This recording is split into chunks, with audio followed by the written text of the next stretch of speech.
Hello बच्चों, आज के वीडियो में हम बैंकिंग के हिस्ट्री के बारे में सीखेंगे। ठीक है। बैंकिंग की हिस्ट्री को हम दो पार्टों में डिवाइड करते हैं। एक प्री इंडिपेंडेंस पीरियड जो 1947 से पहले का टाइम पीरियड है, और एक पोस्ट इंडिपेंडेंस पीरियड जो 1947 से बाद का है। ठीक है।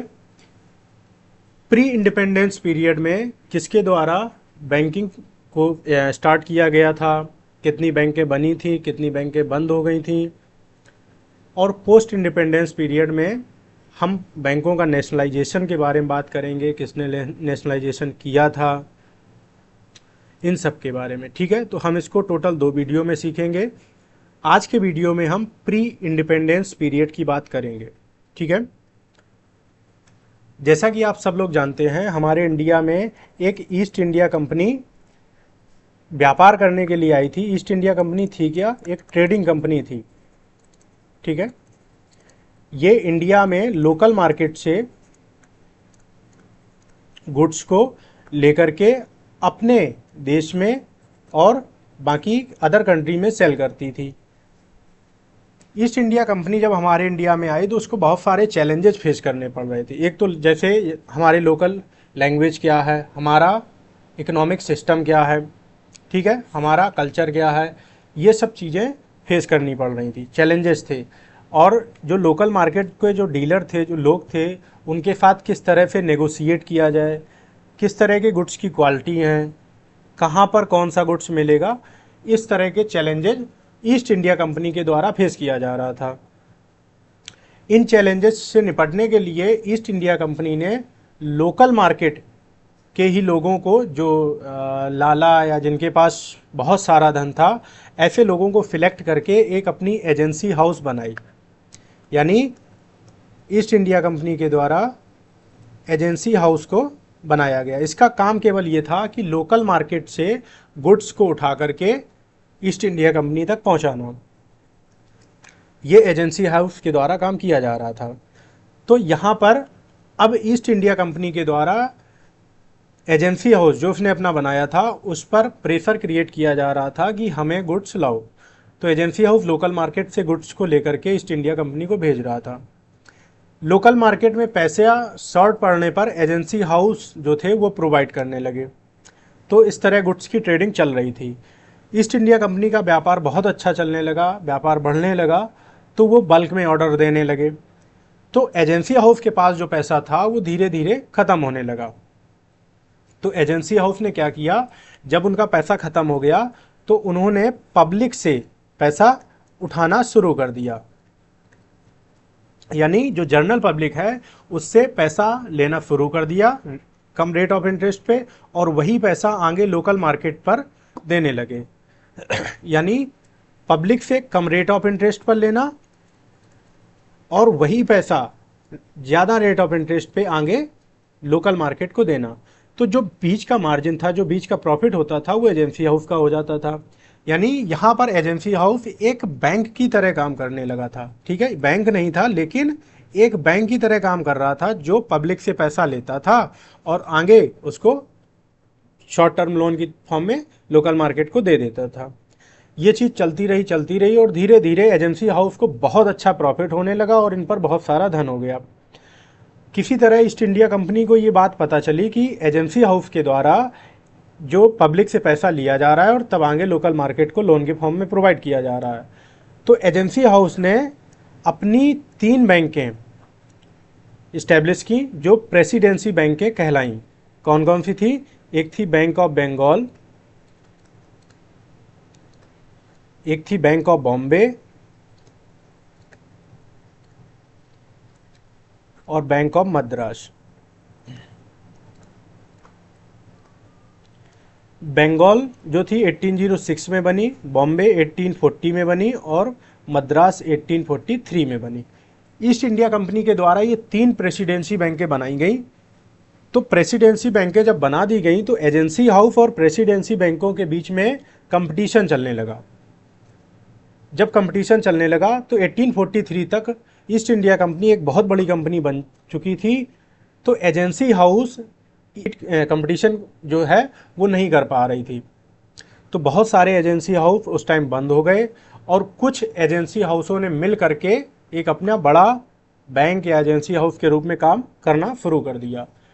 उसके बाद लगभग 400 से ज़्यादा एजेंसी हाउसों ने प्रेसिडेंसी के ब्रांच के तौर पे, जो ये प्रेसिडेंसी बैंकें थीं, इनके ब्रांच के तौर पर काम करना शुरू कर दिया।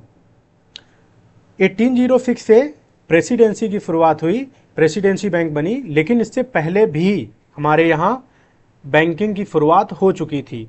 यानी 1683 में मद्रास बैंक थी। उसके बाद 1770 में बैंक ऑफ हिंदुस्तान बनी।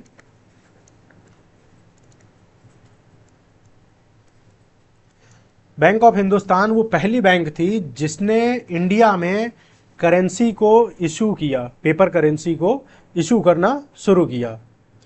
और इसके बाद आप देख रहे हैं कि जो प्रेसिडेंसी बैंकें थी वो हमारी आई। ठीक है, 1843 के बाद 1858 में हमारा जो ईस्ट इंडिया कंपनी रूल था वो जा चुका था, ब्रिटिश क्राउन रूल आ गया था। ब्रिटिश क्राउन रूल के आते ही 2 साल बाद 1860 में हमारे इंडिया में ज्वाइंट स्टॉक कंपनीज एक्ट 1860 लाया गया। यानी ज्वाइंट स्टॉक कंपनी एक्ट आने के बाद पब्लिक को, यानी जो प्राइवेट लोग थे या जो प्राइवेट कंपनी थी, उनको ये परमिशन दी जाने लगी कि आप अपनी प्राइवेट बैंक बना सकते हो। तो जब ये एक्ट आया तो उसके बाद बहुत सारी प्राइवेट बैंक बनना शुरू हो गया।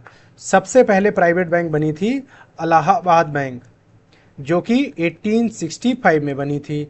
उसके बाद और बैंकें आई, PNB, bank of Baroda, central bank of India, union bank of India, बहुत सारी बैंकें ज्वाइंट स्टॉक कंपनी एक्ट आने के बाद इंडिया में इस्टेब्लिश हुई।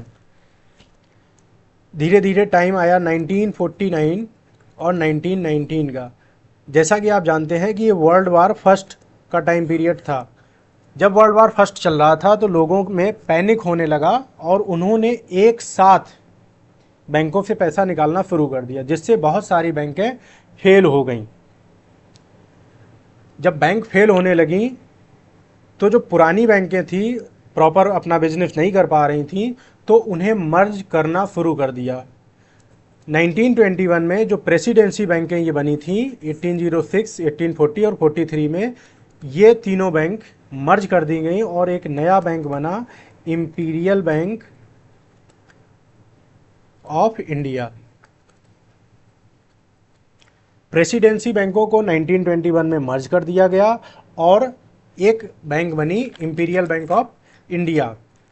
इंपीरियल बैंक ऑफ इंडिया बनने के बाद इसने अपना व्यापार शुरू कर दिया। धीरे धीरे टाइम और बीता। 1921 से 39 का जो टाइम पीरियड था, जैसा आप जानते हो, ये ग्रेट डिप्रेशन का टाइम पीरियड था। यानी पूरे कंट्री में, पूरे वर्ल्ड में डिप्रेशन का टाइम चल रहा था, जिससे बहुत सारे बैंकें फिर से फेल हो गईं। इसी टाइम पीरियड में 1935 में, जैसा आप जानते हो, 1926 में हिल्टन यंग कमीशन आया और उसने एक आरबीआई यानी एक सेंट्रल बैंक को रिकमेंड किया था। तो 1935 में हमारी आरबीआई बैंक को इस्टेब्लिश किया गया। ठीक है, उसके बाद और टाइम पीरियड गुजरा। 1937 में जब आरबीआई बना था तो इसका जो हेड क्वार्टर था हमारा क्या था, कलकत्ता था। और 1937 में इसको मुंबई शिफ्ट कर दिया गया था। ठीक है, धीरे धीरे टाइम पीरियड गुजरा। 1947 में हमें आज़ादी मिली। उसके बाद जो आरबीआई बैंक था उसको 1948 में एक एक्ट आया, ट्रांसफ़र पब्लिक ऑनरशिप एक्ट। इस एक्ट को आने के बाद जो आरबीआई पहले प्राइवेट बैंक थी उसको गवर्नमेंट ने अपने अंडर में ले लिया और इस बैंक का नेशनलाइजेशन कर दिया गया 1949 में। ठीक है, तो जो हमारा प्री इंडिपेंडेंस टाइम पीरियड था वो 1947 तक था, जिसमें आपने सीखा कि एक ईस्ट इंडिया कंपनी आई जो केवल आई थी व्यापार करने के लिए, ठीक है। तो लोकल मार्केट से उसको गुड्स खरीदने में प्रॉब्लम हो रही थी, जिसके लिए उसने एजेंसी हाउस को नियुक्त किया। एजेंसी हाउस जब नियुक्त हुए तो वो पब्लिक से पैसा लेकर के आगे लोकल मार्केट को देने लगे। ये बात ईस्ट इंडिया कंपनी को जब पता चली तो उसने अपनी 3 प्रेसिडेंसी बैंकें बनाई। Bank of Bengal 1806, bank of Bombay 1840 और मद्रास 1843। धीरे धीरे समय गुजरा, वर्ल्ड वार वन हुआ।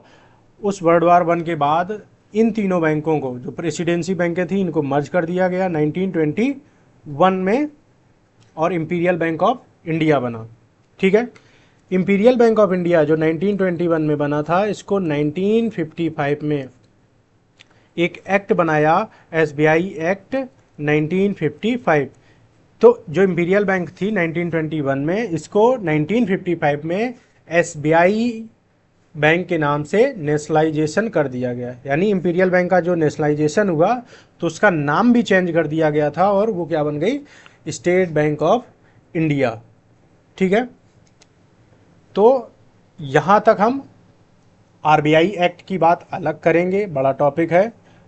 और जो आपने चीज़ें देखी कि उसका नेशनलाइजेशन कैसे हुआ, और जब हम एसबीआई की बात करेंगे जब हम कॉमर्शियल बैंक पढ़ रहे होंगे, ठीक है। यहाँ तक आपने देखा कि बैंकिंग की शुरुआत कैसे हुई है।